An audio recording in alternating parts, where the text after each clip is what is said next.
The tears came again without warning, streaming down Zelda Owens's face as she stood over the copper washing tub behind the Grand Hotel in Concordia, Kansas. And she had no idea why this particular moment broke her. Perhaps it was the scorching August heat of 1878 beating down on her back, or the raw skin on her knuckles from scrubbing endless linens. Or maybe it was simply the accumulated weight of loneliness that had followed her west after her parents died in a railroad accident 6 months prior. Whatever the cause, she could not stop the sobs that shook her thin shoulders as she worked. "Good Lord, girl, are you weeping again?" Mrs. Whitmore's sharp voice cut through the humid air like a knife. The hotel owner stood in the doorway, arms crossed over her ample bosom, her face twisted in exasperation. "That is the 3rd time today I have found you blubbering over your duties. This will not do, Miss Owens. It simply will not do." Zelda wiped frantically at her eyes with her damp sleeve, leaving soap suds on her cheeks. "I apologize, Mrs. Whitmore. I do not mean to, truly I do not. It just happens." "Well, make it stop happening," the older woman snapped. "You are upsetting the other girls with your constant waterworks, and frankly, you are making our establishment look like a house of sorrows. I run a respectable hotel, not a charity for weeping orphans." The words stung worse than the lye soap on Zelda's chapped hands. At 20 years old, she knew she should be stronger, more capable of managing her emotions, but grief had a way of ambushing her at unexpected moments. She had been working at the Grand Hotel for 3 months now, ever since arriving in Concordia with nothing but a small trunk and the dress on her back. Mrs. Whitmore had taken her on reluctantly, and Zelda knew her position was precarious. "I will do better," Zelda promised, though her voice still trembled. "Please, Mrs. Whitmore, I need this position." The hotel owner's expression softened marginally, but her tone remained firm. "I understand you have had difficulties, Miss Owens, but every girl in this town has her own troubles. We cannot all go about sobbing over our wash basins. If you cannot control yourself, I will have no choice but to let you go." Before Zelda could respond, a deep voice rumbled from somewhere near the alley entrance. "Seems to me crying is a natural human thing to do." Both women turned to see a man standing in the shadows cast by the hotel's back wall. He was tall, easily over 6 feet, with broad shoulders that seemed to fill the narrow space between the buildings.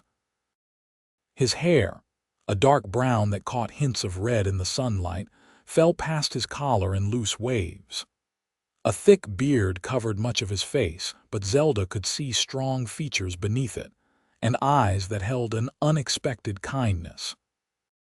His arms, visible beneath rolled shirt sleeves, were corded with muscle, and he carried himself with the easy confidence of someone accustomed to physical labor and outdoor living. "And who might you be to comment on the running of my establishment, Mrs.?"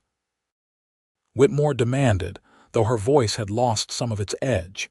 Even she seemed taken aback by the stranger's imposing presence. "Name is Xavier Fletcher," the man said, stepping into the light. "Just came into town for supplies. Could not help but overhear your conversation while I was passing through the alley." Mrs. Whitmore straightened her spine. "Well, Mr. Fletcher, I appreciate your opinion, but you know nothing of the situation. This girl cries too much. Morning, noon, and night, tears over everything. It is disruptive and unseemly." Xavier's gaze moved to Zelda, and she felt her cheeks flush under his scrutiny. She knew she must look a sight with her red-rimmed eyes and soap-splattered apron. To her surprise, his expression held no judgment, only a gentle curiosity. "Begging your pardon, madam, but it seems to me that if someone needs to cry, telling them to stop is about as useful as telling a river to quit flowing," Xavier said. "Sometimes tears are just the way sorrow finds its way out." Poetic sentiments, Mr. Fletcher, but they do not run a business, Mrs. Whitmore replied tartly. Now, if you will excuse us, we have work to attend to. Xavier nodded slowly but kept his eyes on Zelda for another long moment. Miss, if things get too difficult here, my cabin is about 7 miles north, up in the hills past the Solomon River. Anyone in town can point you in the right direction. I could use help with some domestic tasks, and I do not mind tears. Mr. Fletcher, I will thank you not to poach my employees, Mrs. Whitmore said, her voice rising with indignation. Miss Owens has a position here. Just making an offer, Xavier said mildly. Good day to you both. He touched the brim of his worn hat and disappeared back down the alley, his boots making soft thuds on the packed earth. Zelda stared after him, her tears momentarily forgotten in her surprise. No one had spoken to her with such gentle understanding since her parents had died. Well, Mrs. Whitmore huffed. Mountain men, thinking they can just waltz into town and interfere with decent people's business. Get back to your washing, Miss Owens, and for heaven's sake, compose yourself. Zelda returned to the washtub, but her mind was no longer on the linens. She scrubbed mechanically, thinking about the stranger named Xavier Fletcher. Mountain men occasionally came through Concordia for supplies before returning to their isolated homes in the hills, but she had never spoken with one before. They were rumored to be rough, solitary types who preferred the company of trees and wildlife to other humans. Yet Xavier had not seemed rough, not in the ways that mattered. His words had been kind, even protective. The rest of the day passed in its usual grueling routine. Zelda finished the washing, helped with the dinner service, and swept the hotel's dining room until her back ached. By the time she climbed the narrow stairs to the tiny room she shared with another maid, darkness had fallen over Concordia, and the prairie wind whistled through the gaps in the walls. Her roommate, Lucy, was already in bed, her blonde curls spread across the thin pillow. Mrs. Whitmore was complaining about you again at dinner, Lucy said without opening her eyes. Says you are too sensitive for this kind of work. I know, Zelda replied quietly, sinking onto her own narrow bed. I am trying to do better. Why do you cry so much? Lucy asked, finally opening her eyes to look at Zelda. There was genuine curiosity in her voice, not unkindness. I have seen girls here who have it worse than you, and they do not weep half as often. Zelda thought about the question. She had asked herself the same thing countless times. I do not rightly know, she admitted. It is like something inside me is broken, and the sadness just leaks out no matter how hard I try to keep it in. I miss my parents terribly, and sometimes the missing feels so large I cannot breathe around it. Lucy's expression softened. I am sorry about your folks, truly I am. But Mrs. Whitmore is right about one thing: you need to find a way to manage it, or you will lose this position. And then, where would you go? That was the question that kept Zelda awake long into the night. Where would she go? She had no family, no friends in Kansas, and precious little money saved from her meager wages. The idea of ending up on the streets terrified her even more than Mrs. Whitmore's sharp tongue. But as she lay in the darkness, listening to Lucy's soft snores, another image kept appearing in her mind. Xavier Fletcher, standing in that alley with the sun behind him, speaking words of kindness when no one else had. She knew nothing about him beyond his name and his occupation, but something in his manner had made her feel seen in a way she had not experienced since her parents' death. Over the following days, Zelda tried desperately to control her tears. She bit her lip until it bled when she felt emotion rising. She excused herself to the privy whenever her vision began to blur. She threw herself into her work with such vigor that her arms trembled with exhaustion by evening. But despite her best efforts, The tears still came, often at the most inconvenient moments. A week after Xavier's visit, Mrs. Whitmore found Zelda crying in the linen closet after a guest had berated her for being too slow with fresh towels. The hotel owner's face turned an alarming shade of red. "That is enough, Miss Owens," she declared. "I have been patient, more patient than I should have been, but this is beyond what I can tolerate. You are dismissed. Pack your things and be gone by tomorrow morning." Zelda felt the floor tilt beneath her feet. "Please, Mrs. Whitmore, I will do better. I promise, no more tears. Please do not let me go." "My decision is final," the older woman said, though she at least had the grace to look uncomfortable. "I will pay you through the end of the week, but you cannot stay here any longer. It is not good for the other girls or for business." That night, Zelda sat on her bed with her few possessions spread around her. Lucy had tried to console her, but there was little comfort to be found. By morning, Zelda would be unemployed and homeless in a town where she knew almost no one. "What about that mountain man?" Lucy suggested suddenly. "The one who offered you work. Did he mean it, do you think?" Zelda had wondered the same thing. It had been more than a week since Xavier's visit, and his offer had seemed almost spontaneous, born of the moment. Would he even remember making it? And more importantly, was it wise for a young woman to travel alone into the hills to seek out a stranger's cabin?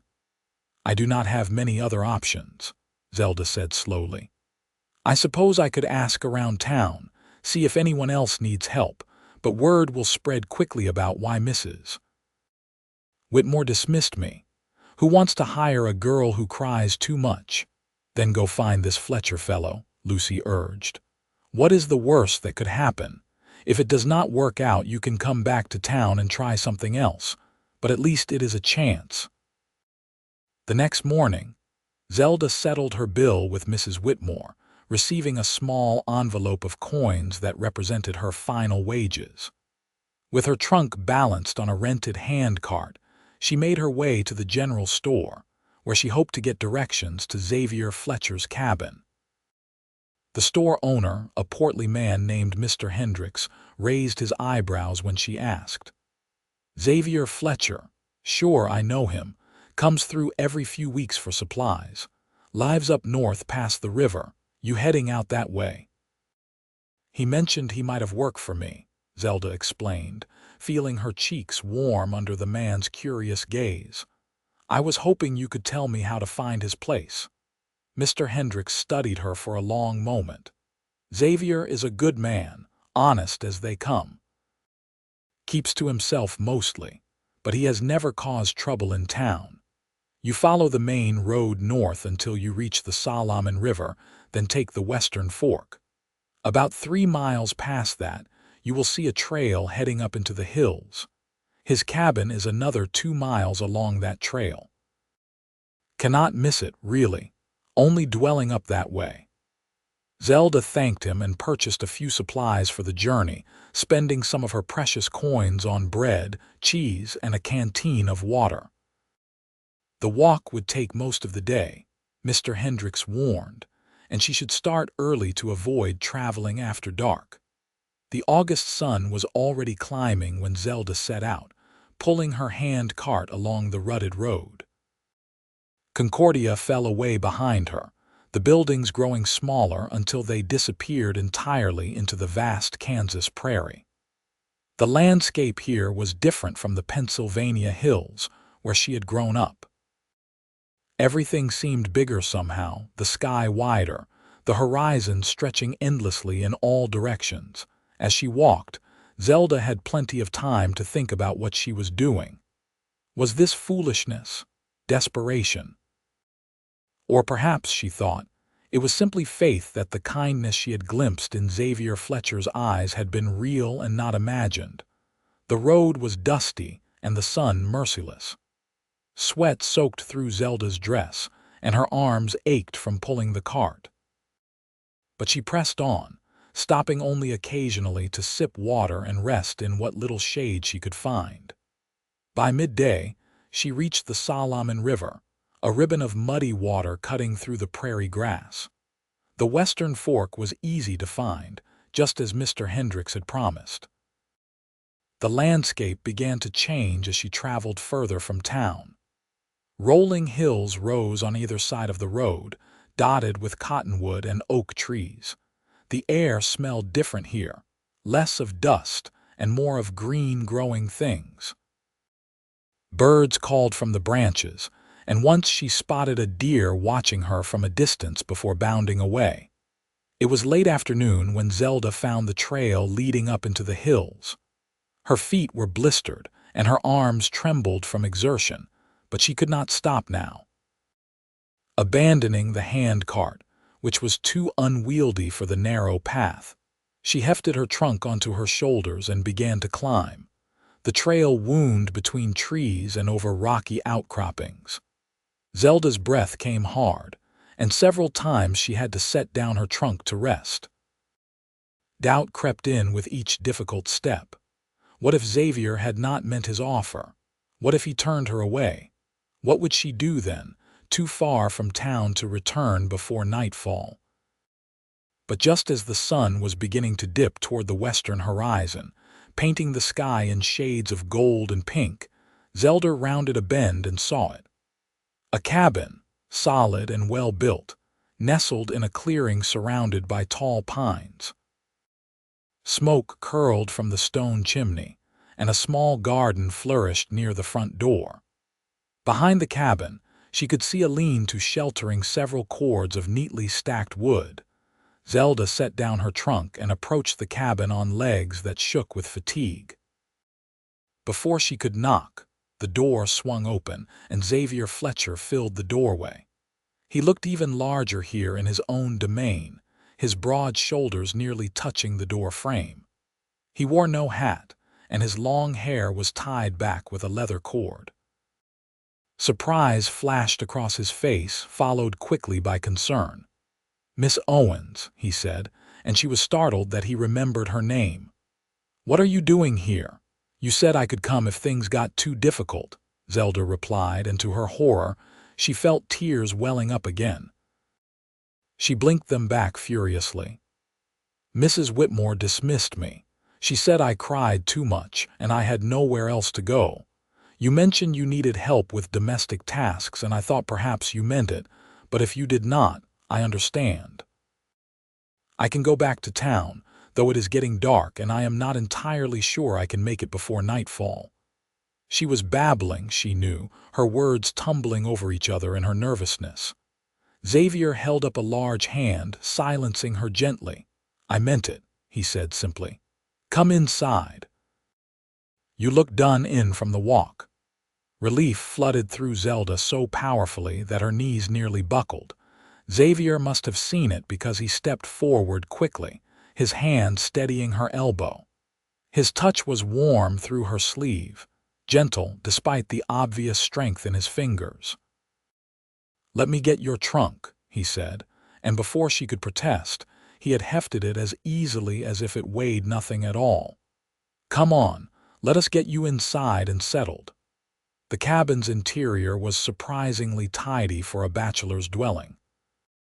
A large fireplace dominated one wall, with a cooking pot hanging from an iron hook.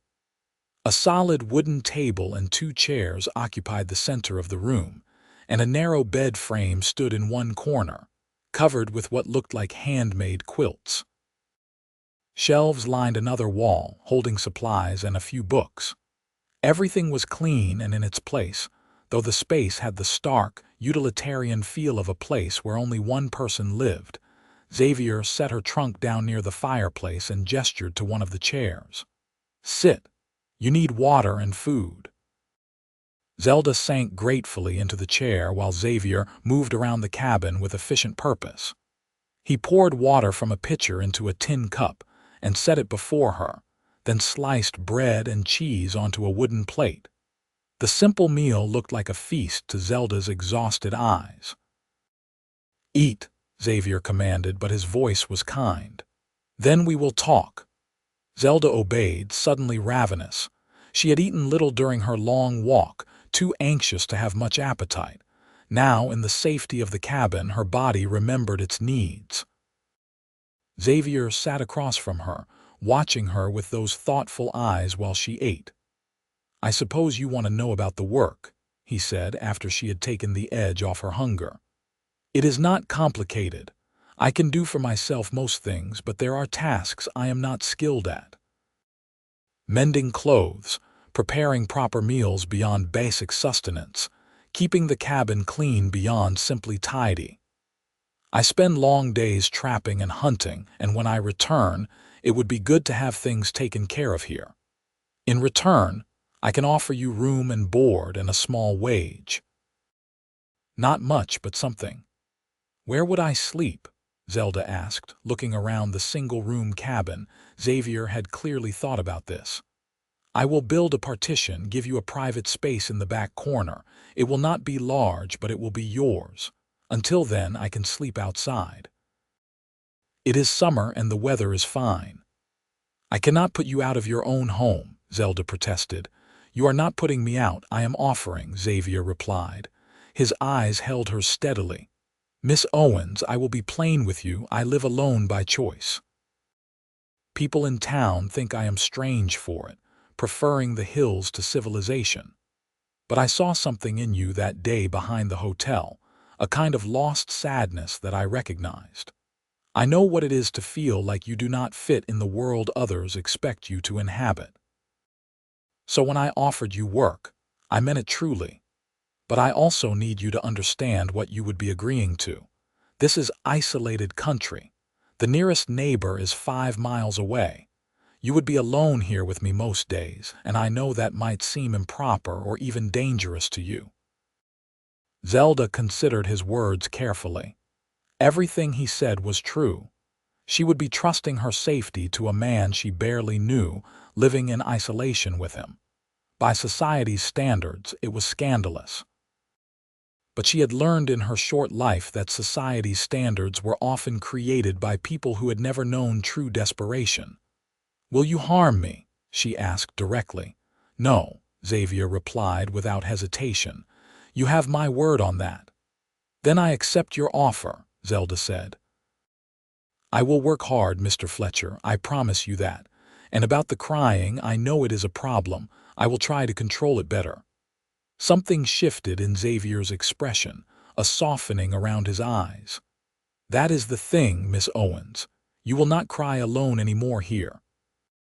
If tears come, let them come. I told you before, sometimes that is just how sorrow finds its way out. I will not judge you for it or punish you. Cry if you need to. The mountains do not mind, and neither do I." His words, spoken in that deep, gentle rumble, broke something loose in Zelda's chest. Fresh tears spilled down her cheeks, but for the first time in months, they did not carry shame with them. These tears were different, born not of loneliness or despair, but of relief, of being seen and accepted without condition. Xavier did not tell her to stop. He simply sat there, his solid presence a comfort, and let her cry until she had no more tears to shed. When she finally wiped her eyes, embarrassed despite his assurances, he stood and moved to a shelf, returning with a clean handkerchief. "Thank you," Zelda whispered, taking it from him. "You are welcome here," Xavier replied, "for as long as you need to be." That night, true to his word, Xavier took blankets and made himself comfortable on the porch while Zelda took the bed. She protested, but he was immovable on the subject. As she lay in the narrow bed, wrapped in quilts that smelled of pine and wood smoke, Zelda felt something she had not experienced in half a year: safety, peace, the beginning of hope. The next days fell into a natural rhythm. Xavier woke before dawn and went about his work, checking trap lines, hunting and tending to the various tasks required for survival in the wilderness. Zelda, after so many months of grueling hotel work, found the domestic duties here almost pleasant by comparison. She swept and cleaned, mended Xavier's worn clothes, and learned to cook over the open fireplace. The work was honest and straightforward, with no one to criticize or scold her. True to his promise, Xavier began building a partition to give Zelda her own space.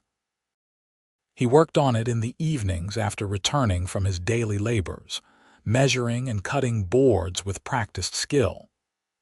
Zelda watched him sometimes as she prepared their supper, noting the way his muscles moved beneath his shirt, the concentration on his face as he worked. He was a man completely comfortable with physical labor, his body honed by years of demanding work. They talked while they worked and ate, tentative conversations at first that gradually deepened. Zelda learned that Xavier was 26 years old, originally from Missouri. He had come west 5 years earlier, seeking solitude after returning from service with the Army. He did not elaborate on his military experience, and Zelda did not press, sensing painful memories there. "I found I could not stomach town life after I came back," Xavier explained one evening as they sat outside watching the sunset paint the hills in purple and gold. "Too many people, too much noise. The mountains called to me, promised quiet and space to think. So I came up here and built this cabin, and I have been content ever since." "You never get lonely?" Zelda asked. Xavier was quiet for a long moment. "Sometimes," he admitted, "but loneliness felt safer than being around people who could not understand what I had seen, what I had done. Up here, the only expectations are the ones I put on myself." Zelda understood that in a way she could not fully articulate. She too had felt the weight of others' expectations, the judgment when she failed to meet them. Here, with Xavier, there was freedom in the simplicity. "Do your work, share meals, exist without pretense." The tears still came occasionally. Zelda would find herself overcome while kneading bread or mending a shirt, grief ambushing her when she least expected it. But true to his word, Xavier never scolded or complained. Sometimes he would simply be there, a quiet presence that said without words that she was not alone.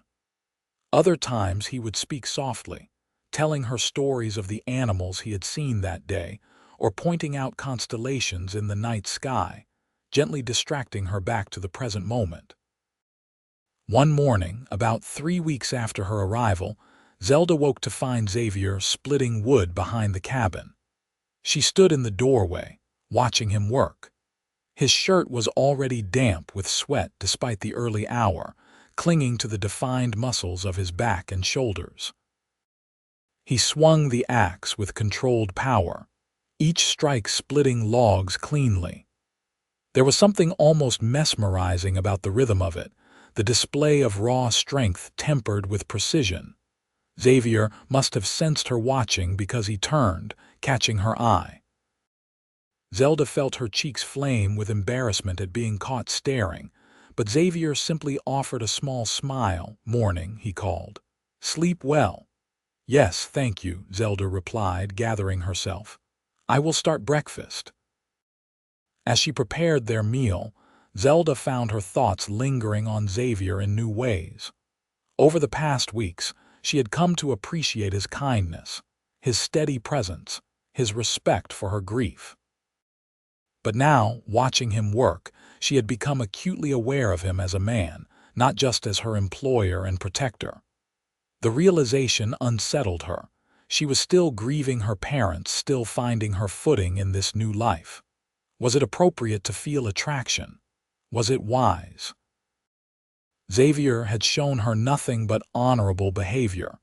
He had built her the promised partition, giving her privacy and propriety. He treated her with respect and gentleness. Surely it would be wrong to complicate their arrangement with romantic feelings, especially when she depended on him for her very survival. But the heart, Zelda was discovering, did not always follow logic's path. Over the following weeks, she became increasingly attuned to Xavier's presence. The sound of his boots on the porch made her heart quicken. His rare smiles felt like sunlight breaking through clouds. When his hand accidentally brushed hers while passing a plate at dinner, she felt the contact like a spark. If Xavier noticed the change in her, he gave no sign. He remained courteous and kind, maintaining appropriate distance even as they grew more comfortable with each other. Sometimes Zelda would catch him looking at her with an expression she could not quite read, something warm and wondering in his eyes, but it would disappear so quickly she convinced herself she had imagined it. Autumn arrived, painting the hills in brilliant shades of red and gold. Xavier began preparing for winter, hunting more intensively to lay in stores of meat, checking and repairing the cabin's roof and walls against coming cold. Zelda helped where she could, learning to preserve food and prepare for the harsh Kansas winter. One crisp October afternoon, Xavier taught her to shoot. "You need to know how to protect yourself when I am out on the trap lines," he explained, setting up targets against a hillside. "And you should know how to hunt small game if needed." He stood behind her, adjusting her grip on the rifle, his arms bracketing hers as he showed her how to sight down the barrel. Zelda could barely concentrate on his instructions, so aware was she of his nearness, the warmth of his body against her back, the low rumble of his voice near her ear. "Breathe steady," Xavier instructed. "Squeeze the trigger gentle-like, do not jerk it." The rifle kicked against her shoulder when she fired and she missed the target entirely, but Xavier's patience never wavered. He worked with her for over an hour, until she could at least hit the target if not the center. His praise when she finally struck near the mark felt better than any compliment she had ever received. That evening, as they prepared supper together, Xavier seemed restless. He paced the cabin, started tasks and abandoned them, finally settling into one of the chairs with an air of decision. "Miss Owens," he began, then stopped. "Zelda," he corrected himself. Somewhere over the past months, they had drifted into using first names, though Zelda was not sure exactly when it had happened. "I need to speak with you about something." Zelda's heart sank. This sounded like the prelude to dismissal. Perhaps he had tired of having her here, or perhaps she had somehow failed in her duties. "Yes," she managed. "Winter is coming," Xavier said, looking down at his large hands. "It will be hard up here, cold and isolated. We might go weeks without being able to get to town if the snows are heavy. I need to know if you plan to stay or if you want to return to Concordia before the roads become impassable." "Do you want me to leave?" Zelda asked, her voice small. Xavier's head snapped up. "No," he said emphatically. "That is not what I am saying at all. I want you to stay. I am just trying to give you a choice before the choice is made for you by weather." Relief washed through Zelda. "I want to stay," she said firmly. "I am happy here, Xavier, happier than I have been since my parents died. I feel safe here and at peace. If you are willing to have me through the winter, I would very much like to stay." Something that looked like relief or perhaps joy flashed across Xavier's face. "Good," he said. "That is good." They looked at each other across the cabin, and the air between them seemed charged with something unspoken. Zelda felt her pulse quicken, her breath catch. Xavier rose from his chair and took a step toward her, his expression intense. "Zelda," he said, his voice rough. "I need to tell you something, and I need you to hear me out before you respond." "All right," Zelda whispered. "I know I am not educated or refined," Xavier began. "I live a hard life in a rough place, and I do not have much to offer beyond this cabin and whatever I can wrest from the land. But these past months with you here have been the best of my life. You have brought light and warmth to this place that I did not even know was missing. When I wake up, I look forward to seeing your face. When I am out in the hills, I find myself thinking about what I will tell you when I return. You have become essential to me in ways I did not expect and cannot quite explain." Zelda's heart was pounding so hard she was sure Xavier must be able to hear it. She opened her mouth to speak, but he held up a hand. "Let me finish," he said. I know you came here out of necessity, because you needed work and shelter. I know you have been grieving and healing. The last thing I want is to make you uncomfortable or feel obligated in any way. But I also cannot let winter close us in together without you knowing the truth. I have come to care for you deeply, more than care. Zelda, I believe I am falling in love with you. The words hung in the air between them, huge and impossible and wonderful. Zelda felt tears spring to her eyes, but for once they were tears of happiness. You do not have to say anything, Xavier continued, misreading her tears. I know it might not be welcome, and if that is the case, I promise nothing needs to change. I will still honor our arrangement, still treat you with respect. But I could not in good conscience keep you here through winter without being honest about my feelings. You deserve that much. Xavier, Zelda finally managed. I need to tell you something too. He waited, his expression guarded now as if bracing for rejection. I have been trying not to fall in love with you, Zelda said, because I thought it would complicate everything, and because I felt it was too soon after losing my parents. But the truth is, I failed utterly. I am in love with you too. I think I have been for weeks now, maybe longer. You have given me so much more than shelter and work. You have given me acceptance and kindness when I needed it most. You have let me grieve without shame.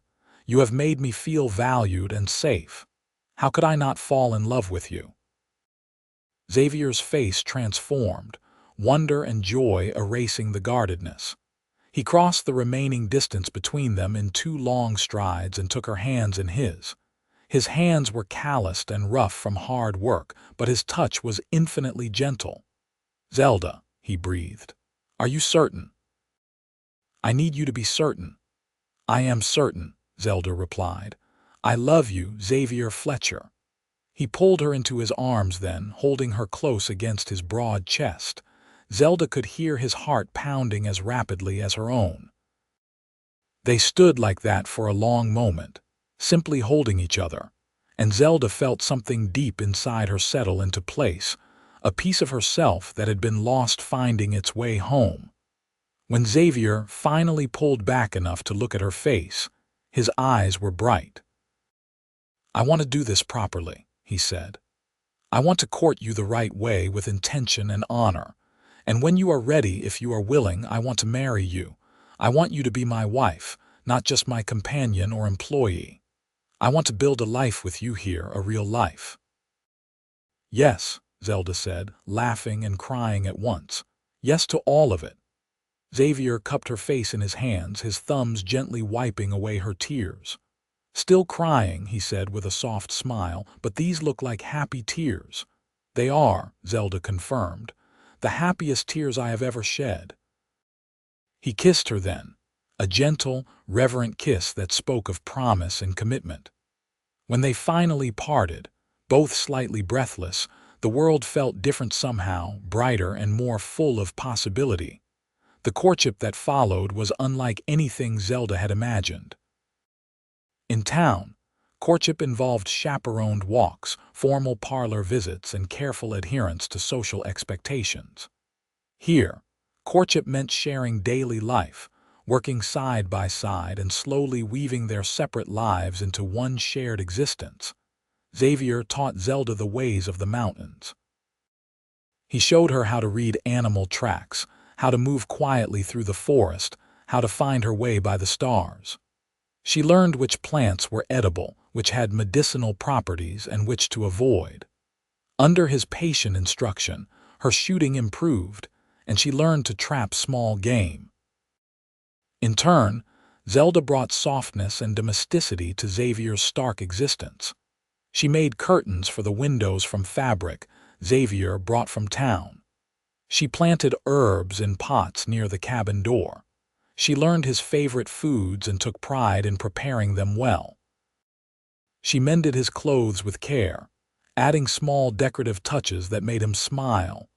They talked for hours, sharing their histories and dreams. Xavier spoke more about his time in the army, about the violence he had witnessed and participated in, about the nightmares that had plagued him for years afterward. Zelda understood then why he had sought solitude in the mountains, why too much proximity to others had felt unbearable. "Do you still have the nightmares?" she asked one evening as they sat before the fire. "Sometimes," Xavier admitted, "but they have become less frequent since you arrived. Your presence brings peace." Zelda shared her own memories, both sweet and painful. She told Xavier about her childhood in Pennsylvania, about her parents who had loved her unconditionally, about the railroad accident that had stolen them away. She cried while telling it, and Xavier held her through the tears, offering strength and understanding. "They would have liked you," Zelda said when she could speak again. "My father would have respected your self-sufficiency, and my mother would have appreciated your kindness." "I wish I could have known them," Xavier replied. "Anyone who raised a woman like you must have been remarkable people." Winter arrived in earnest in late November, bringing snow that transformed the hills into a wonderland of white. True to Xavier's prediction, they became isolated, the trail to town impassable after a heavy storm. But the cabin was snug and well supplied, and Zelda did not mind the isolation at all. She had everything she needed here with Xavier on Christmas Eve, with snow falling softly outside and a fire crackling in the hearth. Xavier presented Zelda with a gift. It was a small wooden box, beautifully carved with a pattern of flowers and vines. "I made it for you," he said shyly. "I am not much of a craftsman, but I wanted you to have something special." Zelda opened the box with trembling fingers to find inside a simple gold ring. It was not elaborate or expensive, but it shone warmly in the firelight. "Zelda Owens," Xavier said, dropping to one knee before her. "Will you marry me? Will you be my wife and partner, share my life and my home? I promise to love you, protect you, and stand beside you for all my days." "Yes," Zelda said through happy tears. "Yes, 1,000 times yes." Xavier slipped the ring onto her finger and it fit as if made for her. He rose and kissed her deeply, and Zelda felt joy surge through her so powerfully it was almost painful. How strange and wonderful was life, she thought, that she had come to this cabin broken and lost, and now she was engaged to be married to the best man she had ever known. They married in early spring, as soon as the roads to town cleared enough to make the journey. The ceremony was simple, performed by the circuit preacher who passed through Concordia once a month. They had no guests beyond Mr. Hendricks from the general store and his wife, who served as witnesses. But Zelda did not mind the small wedding. She wore a simple dress of pale blue that Xavier had purchased fabric for, and Xavier wore his best shirt and a new vest. When the preacher pronounced them husband and wife, Xavier kissed her with such tenderness that Zelda felt tears slip down her cheeks. Xavier smiled against her lips and whispered, "Happy tears." "The happiest," Zelda confirmed. They spent one night in town at the hotel, though not the grand where Zelda had worked. She saw Mrs. Whitmore from a distance and felt no anger or resentment, only gratitude.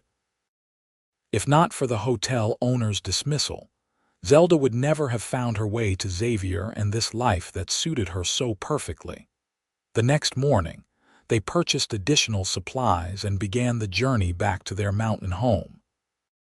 Zelda rode on horseback this time, mounted on a gentle mare that Xavier had bought as a wedding gift.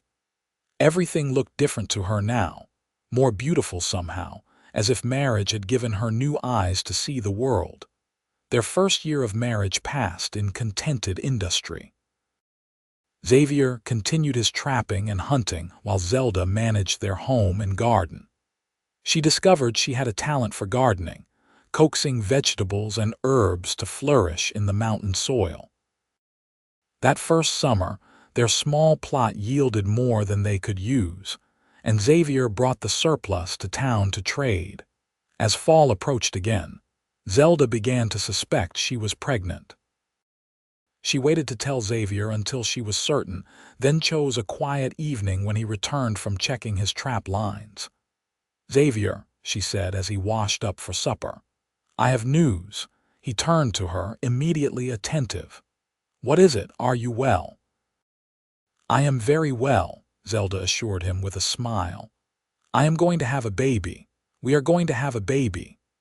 Xavier stood frozen for a long moment, water dripping from his hands, his expression one of pure wonder. Then he was across the room, sweeping Zelda up in his arms and spinning her around while she laughed. "A baby," he kept repeating. "We are going to have a baby." "Zelda, are you certain?" "As certain as I can be," she replied. "By my reckoning, the baby will come in late winter or early spring." Xavier set her down gently, as if she had suddenly become fragile. "We need to prepare," he said immediately, his mind already working through logistics. "We will need a cradle, more blankets, and we should get you to town to see the doctor, make sure everything is progressing well." "Xavier," Zelda said, catching his hands. "Breathe, we have time." He did as she instructed, taking a deep breath and releasing it slowly. "I just want everything to be perfect," he said. "I want you safe and the baby safe." "We will be," Zelda assured him. "We have each other, and that is what matters most." Xavier pulled her close, his arms encircling her protectively. "I love you so much," he murmured against her hair. "Both of you." The pregnancy progressed smoothly through fall and into winter. Xavier became almost comically protective, insisting Zelda avoid any heavy work and fretting if she so much as winced. Zelda bore his attention with amused patience, understanding it came from love. Xavier threw himself into preparation with characteristic intensity. He built a beautiful cradle from oak, carving the headboard with delicate detail. He made countless trips to town through the winter to purchase supplies, stocking the cabin with everything the midwife said they might need. He even expanded the cabin, adding a second room that would serve as a nursery. On a cold morning in late February of 1880, Zelda went into labor. Xavier fetched the midwife from the nearest homestead, riding through a light snowfall to bring her back. The labor was long but uncomplicated, and as dawn broke over the mountains, their son was born. Xavier wept when the midwife placed the baby in his arms, tears streaming unashamedly down his bearded face. "He is perfect," he whispered, staring at the tiny face with awe. "Absolutely perfect." They named him Samuel, after Zelda's father. He had Xavier's dark hair and Zelda's blue eyes, and from the beginning, he was a healthy, contented baby. Xavier proved to be a devoted father, taking to the role with the same intensity he brought to everything. He would walk the cabin floor for hours with Samuel when the baby was fussy, singing off key songs and telling stories. He fashioned toys with his own hands and refused to be parted from his son for longer than necessary. Zelda, watching her husband with their child, felt her heart overflow with love. She had come to this mountain broken and lost, expecting nothing but shelter and work. Instead, she had found everything she did not even know she was searching for. A home, a partner, a family, and a love so deep and true. It sometimes took her breath away. The years that followed were full and rich. Samuel grew into a sturdy, adventurous boy who idolized his father and followed him everywhere. When Samuel was 3, Zelda gave birth to twin daughters, Emma and Sarah, who filled the cabin with laughter and chaos. Xavier built another addition to accommodate their growing family, and their home became a warm, vibrant place. Life was not without its difficulties. There were hard winters when supplies ran low, and illness that sent them scrambling to town for medicine. There were the normal frustrations of raising children and managing a household in a remote location. But through it all, Zelda and Xavier faced challenges together, their bond only strengthening with time. Zelda still cried sometimes. Grief for her parents would ambush her occasionally, especially on birthdays or holidays. But now, when tears came, Xavier was there to hold her, and their children would cluster around, offering comfort in their innocent way. The tears were not shameful or wrong, just part of who Zelda was, and her family loved her completely, tears and all. On their 5th wedding anniversary, Xavier surprised Zelda with a trip to town, leaving the children with a trusted neighbor for the day. They walked through Concordia together, hand in hand, stopping at the general store where Mr. Hendricks greeted them warmly. "You two look happy," he observed with a smile. "Marriage suits you both." "It does," Xavier agreed, squeezing Zelda's hand. Later, as they prepared to head home, they passed by the Grand Hotel. Mrs. Whitmore was outside, sweeping the front steps. She looked up as they approached, recognition dawning on her face. "Miss Owens," she said, then corrected herself. "Mrs. Fletcher now, I suppose?" "Yes," Zelda confirmed. "It is good to see you, Mrs. Whitmore." The older woman studied them both, taking in their clasped hands and obvious happiness. "You seem well," she said finally. "I must admit, I did not expect things to turn out so favorably when I dismissed you. I thought perhaps I was condemning you to hardship." "You were not," Zelda assured her. "You gave me exactly what I needed, though neither of us knew it at the time. That dismissal led me to Xavier and to the life I was meant to have." Mrs. Whitmore smiled, genuine warmth in her expression for the first time Zelda could remember. "Then I am glad, truly. You deserve happiness, dear." As they rode back toward the mountains, Zelda reflected on the strange path her life had taken. If someone had told her 5 years ago, as she stood weeping over that washing tub, that she would end up here, happily married to a mountain man with 3 beautiful children, she would not have believed it.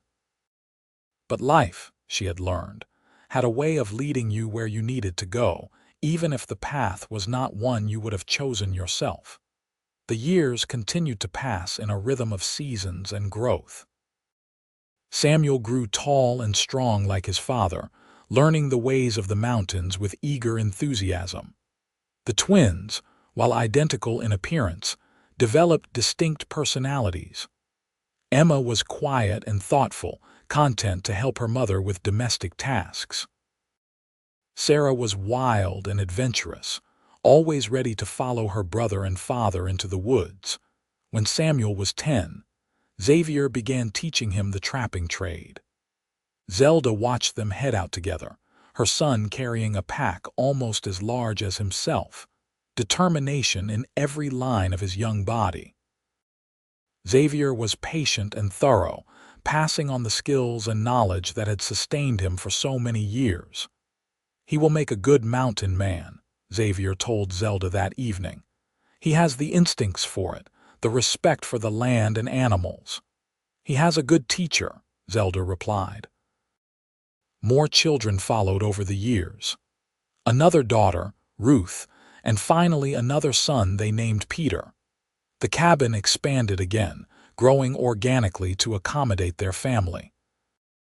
What had started as a simple bachelor's dwelling became a sprawling, comfortable home filled with the noise and energy of children. Zelda's skills as a midwife became known in the scattered community of mountain folk and homesteaders. Women would send for her when their time came, trusting her gentle hands and calm presence. She found deep satisfaction in the work, helping bring new life into the world, offering the same kind of understanding and acceptance that Xavier had shown her so many years ago. Xavier's hair began to show silver at the temples, and lines deepened around his eyes, but he remained strong and vital. He still woke before dawn, still met each day's challenges with steady determination. But now, instead of facing those challenges alone, he had a partner beside him and children who would carry on his legacy. On quiet evenings, when the children were finally asleep, Xavier and Zelda would sit outside and watch the stars. These were Zelda's favorite moments, the peaceful stillness after the chaos of the day, the warmth of Xavier's arm around her shoulders. "You ever regret it?" Xavier asked one such evening. "Leaving town life behind, living up here in isolation?" "Never," Zelda replied without hesitation. "This is where I was always meant to be. With you. I did not know it when I walked up that trail 7 years ago, but I was walking toward home." Xavier kissed her temple. "I think about that day often, how desperate you looked, but also how brave. It took courage to come here to trust a stranger." "You made it easy to trust you," Zelda said. "You saw me when I was at my lowest, crying and lost, and instead of judgment, you offered kindness. You told me I would not cry alone anymore, and you kept that promise. I have never been alone since." "Nor will you ever be," Xavier vowed. "I am yours, Zelda, for all my days." They sat in comfortable silence, the mountain wind whispering through the pines. In the distance, an owl called, and somewhere closer, a night bird sang its lonely song. But Zelda felt no loneliness, only deep contentment. She had built a life here in these mountains, a life rich with love and purpose, and she would not trade it for anything. The children grew and matured. Samuel, at 20, married a girl from town and built his own cabin 3 miles from his parents' home. He chose to follow his father's path, becoming a trapper and hunter, though he made frequent trips back to help Xavier with the heavier work. Emma, at 18, also married, choosing a farmer's son who promised to settle nearby. The twins were harder to part than Zelda had anticipated, but Sarah visited her sister often, refusing to let distance diminish their bond. Sarah herself showed no interest in marrying, declaring she preferred the freedom of the mountains. She became her father's constant companion, matching him in skill and endurance.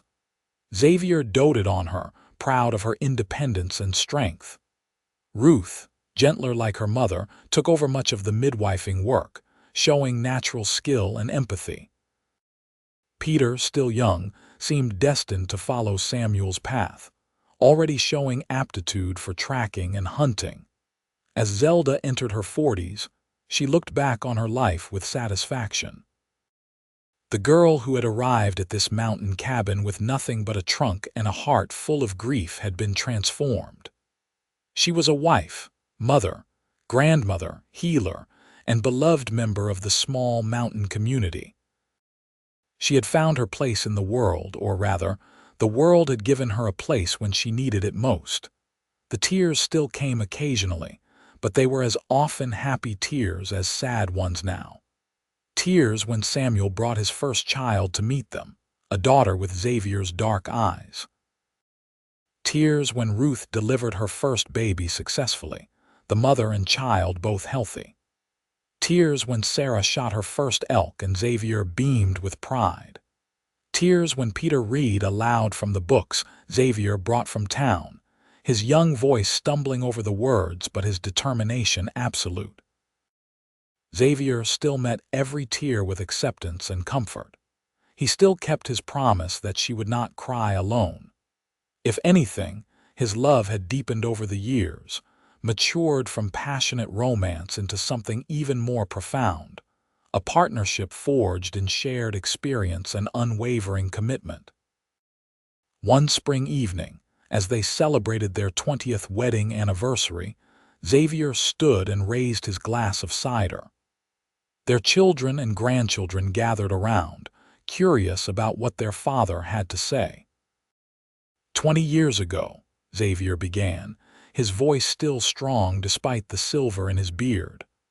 I was a lonely man living a solitary life. I told myself I preferred it that way, that I was content with just the mountains and my work. Then one day, I heard a woman crying behind a hotel and her employer was scolding her for it. I do not know what made me speak up that day. Perhaps it was seeing my own pain reflected in her tears. Perhaps it was simply meant to be. He looked at Zelda, his eyes warm with memory and love. I told her she could come to my cabin, that I did not mind tears. I had no idea that simple offer would change everything. Zelda, you have given me more than I ever dreamed possible. You gave me a home, not just a dwelling. You gave me a family, a legacy, a reason to wake up grateful every morning. You took a broken soldier and helped him become whole again. You cried, yes, but you also laughed and loved and built a life of such richness that sometimes I can barely comprehend my good fortune. Tears were streaming down Zelda's face now, and similar tears glinted in many of the eyes around the table. Samuel smiled, recognizing his mother's emotional nature in himself and accepting it without shame. Emma dabbed at her eyes with her napkin while Sarah, ever practical, simply let the tears fall. "So I want to say thank you," Xavier concluded. "Thank you for trusting me when you had no reason to. Thank you for building this life with me. Thank you for every tear, every laugh, every moment of these 20 years. You are the best thing that ever happened to me, Zelda Fletcher, and I love you more today than I did the day we married." Zelda rose and moved to her husband, wrapping her arms around him while their family applauded and cheered. "I love you too," she whispered against his chest. "Thank you for letting me cry. Thank you for seeing me when I was invisible to everyone else. Thank you for giving me a home." "You are my home," Xavier murmured back. "Always have been, always will be." The celebration continued late into the night, filled with food, stories, and laughter. Zelda watched her family, the children and grandchildren that represented the life she and Xavier had built together, and felt overwhelming gratitude. She had lost so much when her parents died, had felt so utterly alone and broken. But from that brokenness had come all of this beauty, this abundance of love and connection. As the years continued to advance, Xavier and Zelda gradually stepped back from the hardest physical labor, letting their children take on more responsibility. Samuel took over the trapping operation, running it with the same skill and integrity his father had shown. Sarah became the best hunter in the family, providing meat for the entire extended clan. Ruth's reputation as a midwife spread throughout the region, women traveling significant distances to have her attend their births. Peter, coming into his own as a young man, showed interest in improving connections between the mountain folk and the town, serving as a liaison and trader. Emma's farm prospered, and she and her husband welcomed 5 children into the world, adding to the growing Fletcher legacy. The family gatherings grew larger and louder with each passing year, the cabin bursting at the seams with multiple generations. Xavier's body began to show the wear of a hard life spent outdoors. His joints ached in cold weather, and he moved more slowly than he once had. But his mind remained sharp, and his love for Zelda never wavered. He still reached for her hand when they walked. He still kissed her each morning and evening. He still held her when she cried, whether from sadness or joy. On their 30th anniversary, they traveled back to Concordia for a rare visit. The town had grown significantly, new buildings lining streets that had once been mostly empty. Mr. Hendricks had passed on, but his son ran the general store now and greeted them warmly. "My father always spoke highly of you too," the younger Hendricks said. "He said you were proof that the right people could make a good life anywhere, even in the mountains." The Grand Hotel still stood, though Mrs. Whitmore had retired and sold the business years before. Zelda stood outside it, looking up at the windows, remembering the girl she had been. That frightened, grieving girl who had cried over washing tubs seemed like another person entirely, though Zelda knew she still lived somewhere inside her. "What are you thinking?" Xavier asked, coming to stand beside her. "I am thinking about how far I have come," Zelda replied.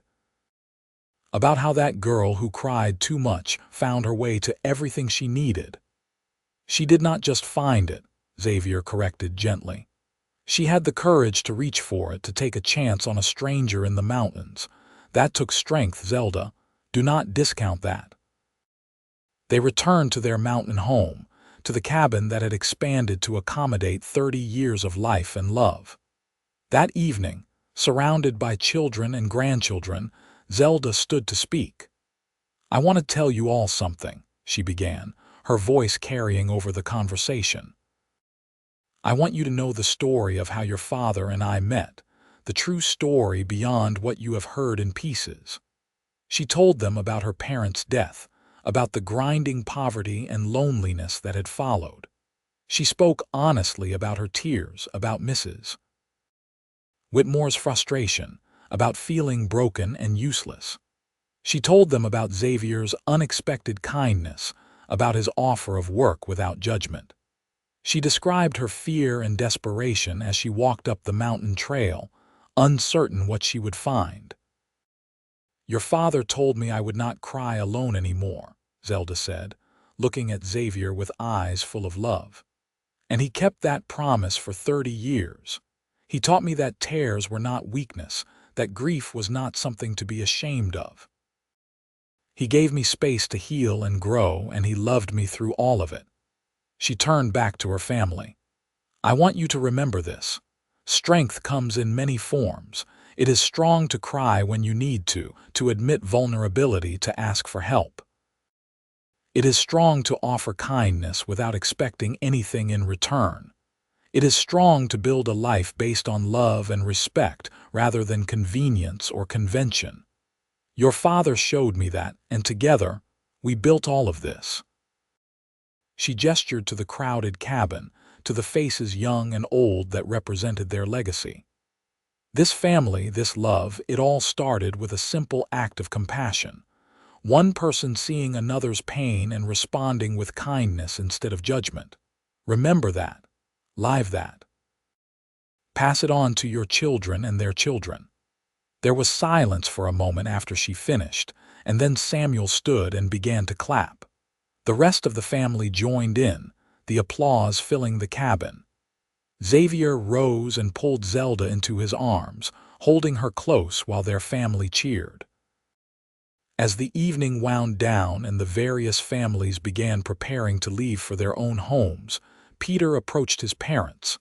At 25, he had grown into a fine young man, tall and strong like his father, with his mother's kind eyes.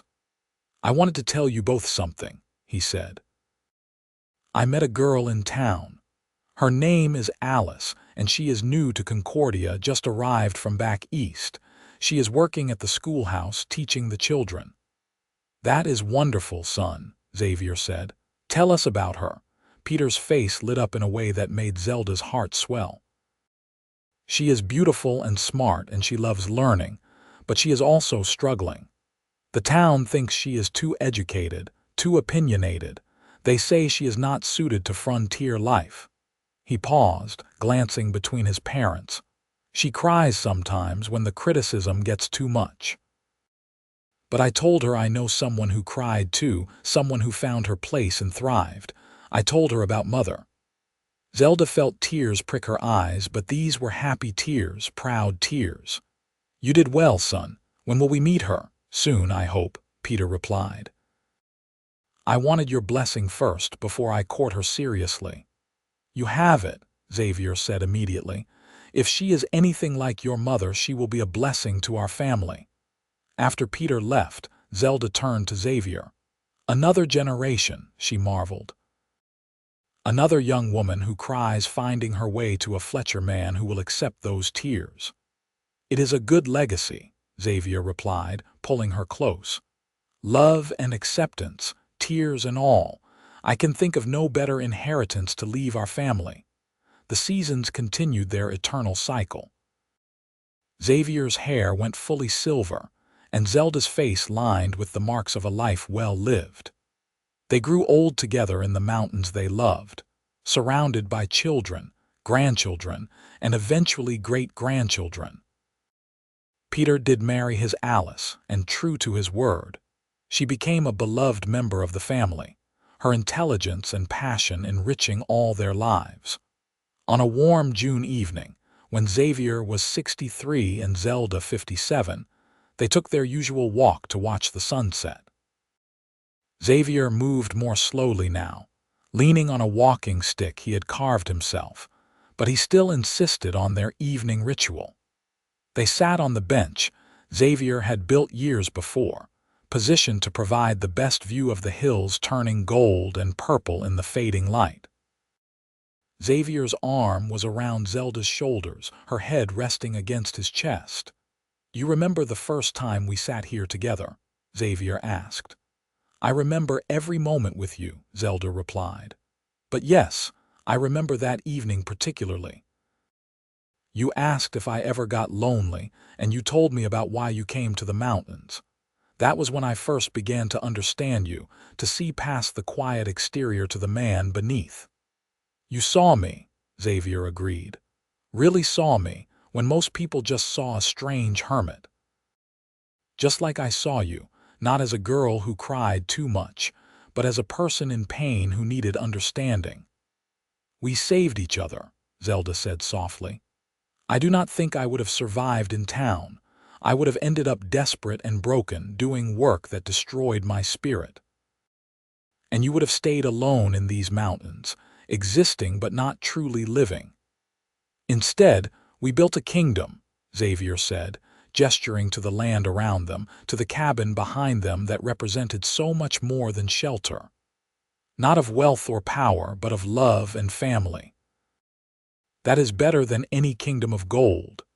They sat in comfortable silence as the last light faded from the sky and stars began to emerge. The night was warm, filled with the sounds of summer, insects singing and somewhere in the distance, a nightingale calling. "Xavier," Zelda said eventually, "if you could go back and change anything, would you?" "Not a single thing," Xavier replied immediately. "Every hardship, every challenge, every tear, it all led to this. To you, to our family, to this life. I would not trade a moment of it." "Neither would I," Zelda agreed. "Not even the sad parts, because they taught me to appreciate the joy. Not even the lonely times, because they helped me recognize love when it found me." They remained outside long into the night, talking and reminiscing, celebrating the life they had built together. When they finally retired to their bedroom, the same room where they had spent their first night as husband and wife so many years before, they fell asleep wrapped in each other's arms, content and complete. The years that followed were peaceful. Xavier and Zelda became the matriarch and patriarch of a sprawling family that had spread throughout the region. Their children had established their own homesteads, but all within visiting distance of the original cabin. The Fletcher name became synonymous with integrity, hard work, and the kind of love that endured through all circumstances. Zelda continued her midwifery work well into her 60s, finally retiring only when Ruth insisted she had learned everything her mother could teach her. Xavier spent his final years passing on his knowledge to his sons and grandsons, teaching them not just the practical skills of mountain living, but the philosophy behind it. Respect for the land, understanding of the balance between taking and giving back, appreciation for the wild beauty that surrounded them. On a crisp autumn morning, when the hills blazed with fall color, Xavier woke feeling the weight of his years more heavily than usual. He had lived a full life, longer than many men of his generation, but he could feel his body beginning its final decline. He did not fear death, but he hated the thought of leaving Zelda. As if sensing his thoughts, she stirred beside him, opening her eyes to meet his. Even after all these years, the sight of her still made his heart quicken. Age had marked her face, silver threaded through her hair, but to Xavier, she was as beautiful as the day he first saw her crying behind that hotel. "Good morning," she murmured, reaching out to touch his face. "What are you thinking about?" About how lucky I am, Xavier replied honestly. About how a chance encounter changed everything. About how grateful I am for every single day we have had together. We are not done yet, Zelda said firmly, but her eyes held understanding. She too could feel time's passage, could sense they were entering their final chapter. No, Xavier agreed. But when that time comes, I want you to know something. You made my life worth living. Before you, I was just surviving, existing from day to day. You brought meaning and purpose and joy beyond anything I imagined possible. You gave me a reason to be more than I was. Tears slipped down Zelda's cheeks, but she smiled through them. You did the same for me. You took a broken girl and helped her become whole. You let me cry without shame, loved me through grief, and showed me what true partnership meant. I am who I am because of you. They held each other close, and though neither spoke the words, both understood they were saying goodbye, even if that goodbye was not immediate. They were preparing, acknowledging the truth that their time together, while long and rich, was finite. But they had weeks yet, and they filled those weeks with family and love. Xavier insisted on one last gathering, calling all the children and grandchildren and great-grandchildren together. The cabin could not hold them all, so they gathered outside, 3 generations strong, faces young and old bearing the Fletcher features. Xavier stood before them, his body weakened but his voice still strong. I want to tell you what makes a good life, he began. It is not wealth, though comfort has its place. It is not fame or power or achievement, though there is value in accomplishment. A good life is built on love and kindness, on seeing others truly and accepting them as they are. It is built on courage to be vulnerable, on strength to keep trying even when things are hard. He looked at Zelda, standing beside him with tears streaming down her face. Your grandmother taught me that. She came to me broken and afraid, and together we became whole. She cried, oh how she cried, but those tears were never weakness. They were evidence of a heart capable of deep feeling, and that is a gift, not a flaw. He turned back to the family. So I charge you all with this, be kind, see each other truly, let each other cry when tears come. Build lives based on love, not convenience. Take chances on strangers who might become family. Offer compassion without expectation of return. That is the Fletcher legacy, more valuable than any material inheritance. The family stood in respectful silence, absorbing his words.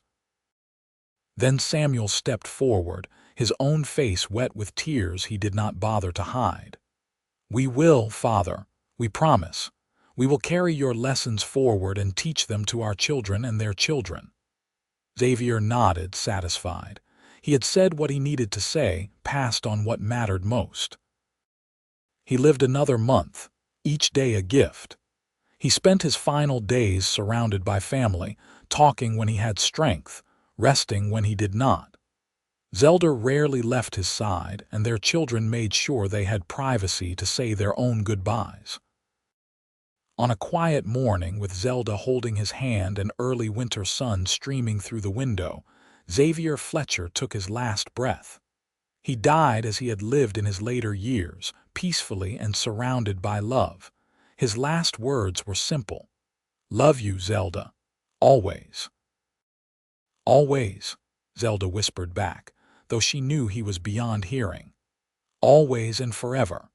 The grief that followed Xavier's death was profound, but Zelda did not face it alone. True to the lessons they had learned from their parents, her children surrounded her with love and support. They did not tell her not to cry, but instead held her through the tears, understanding that grief was love's price and not something to be rushed through or denied. Zelda lived another 8 years after Xavier's passing. They were not easy years, marked by the constant ache of missing him, but they were also rich in their own way. She became the heart of the family, the matriarch everyone turned to for wisdom and comfort. She continued her midwife work, bringing new life into the world even as she felt her own life winding toward its close. She told stories about Xavier to the younger generations who had not known him well, keeping his memory alive through tales of his kindness, strength, and unwavering love. She showed them the cabin he had built and expanded, pointing out the care in each board and beam.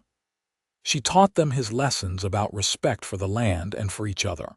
On warm evenings, she would sit on the bench Xavier had made and watch the sunset, imagining him beside her.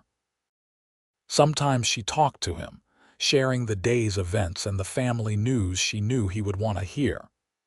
Sometimes she simply sat in quiet communion, feeling his presence in the mountain wind and the rustling trees.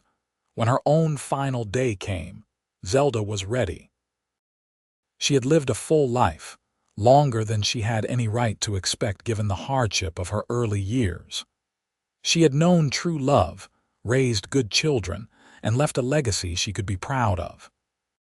She died peacefully in her sleep on a spring morning, surrounded by children and grandchildren who held her hands and told her she was loved. Her last conscious thought was of Xavier, waiting for her on the other side of whatever came next. Her last smile was for the memory of a mountain man who had told a crying girl she would not be alone anymore, and had kept that promise until his final breath.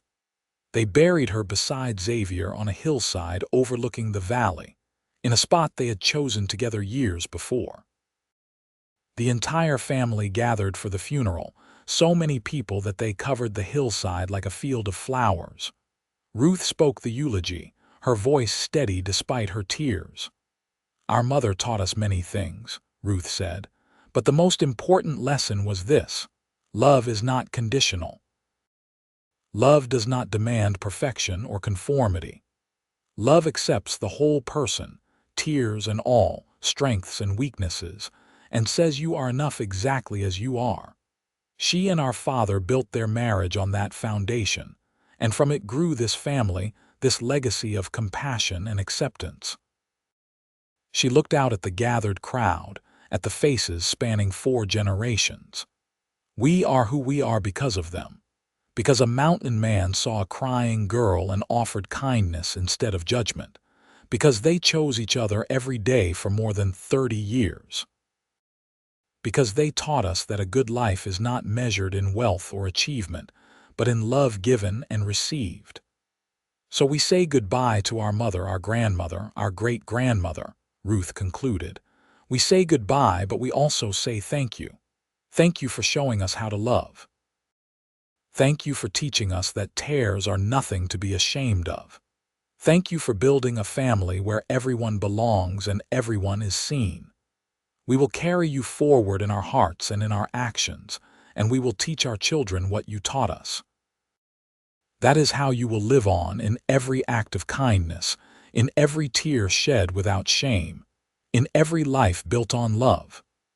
The family said their final farewells, each person laying a flower on the grave until it was covered in blooms of every color.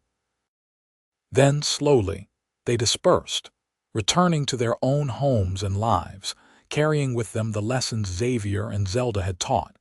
Years passed, and the cabin that Xavier built remained standing, maintained carefully by successive generations of Fletchers. It became a gathering place for the family, a touchstone of their shared history. The bench where Xavier and Zelda used to watch the sunset became a place of pilgrimage, where people came to think and remember and reconnect with what mattered most. The story of how they met became family legend, told and retold to each new generation. The tale of a girl who cried too much and a mountain man who said she would not cry alone anymore became a teaching story about compassion, about seeing beyond surface judgments to the person beneath, about the transformative power of unconditional love. Samuel's great-grandson, another Xavier, became a writer and recorded the family history in a book that was treasured by all the Fletchers. In it, he wrote, "Every family has an origin story, a moment when everything changed. For us, that moment came in an alley behind a hotel in Concordia, Kansas, in the summer of 1878. When Xavier Fletcher heard Zelda Owens crying and chose kindness over indifference, he set in motion a legacy that has touched hundreds of lives across 5 generations. Their love story was not grand or dramatic by the standards of romance novels. There were no dramatic rescues or epic gestures. Instead, it was built on small, daily acts of love and acceptance, on the quiet courage to be vulnerable and the strength to hold space for another's pain. That, perhaps, is the truest kind of love story and the most powerful kind of legacy. The book concluded with Xavier Fletcher's words to his family, spoken at that final gathering. A good life is built on love and kindness, on seeing others truly and accepting them as they are.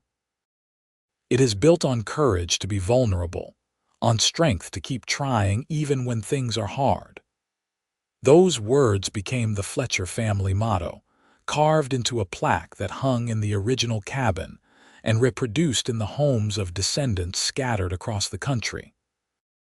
When Fletcher children struggled, when they faced criticism or judgment, when they felt like they did not fit in the world around them, their parents would remind them of Xavier and Zelda's story. They would remind them that being different was not weakness, that emotional depth was a gift, and that the right people would love them not despite their tears, but as part of their whole, complete selves. The legacy lived on, generation after generation, spreading far beyond that Kansas mountain cabin. Fletcher descendants became teachers who fostered kindness in their classrooms, doctors who treated patients with compassion, parents who raised children to value emotional honesty. They became the kind of people who saw someone crying and offered help instead of judgment, who built lives based on love rather than convention, who had the courage to be vulnerable and the strength to hold space for others' vulnerability. And at the heart of it all, in every act of kindness and every tear shed without shame, lived the memory of a mountain man and the girl he loved, whose story had started with the simple, revolutionary words, "She won't cry alone anymore here." That promise, kept faithfully until death parted them and presumably beyond, had been the seed from which everything else grew. It was the foundation of a family, the cornerstone of a legacy, and the proof that sometimes the most powerful thing one person can offer another is simple, unconditional acceptance. Their story ended not with dramatic flourish, but with quiet satisfaction, the kind that comes from a life fully lived and well loved. Xavier and Zelda Fletcher had been ordinary people who chose to love each other extraordinarily, and in doing so had created something extraordinary that would outlive them by generations. In the end, that was enough. More than enough. It was everything.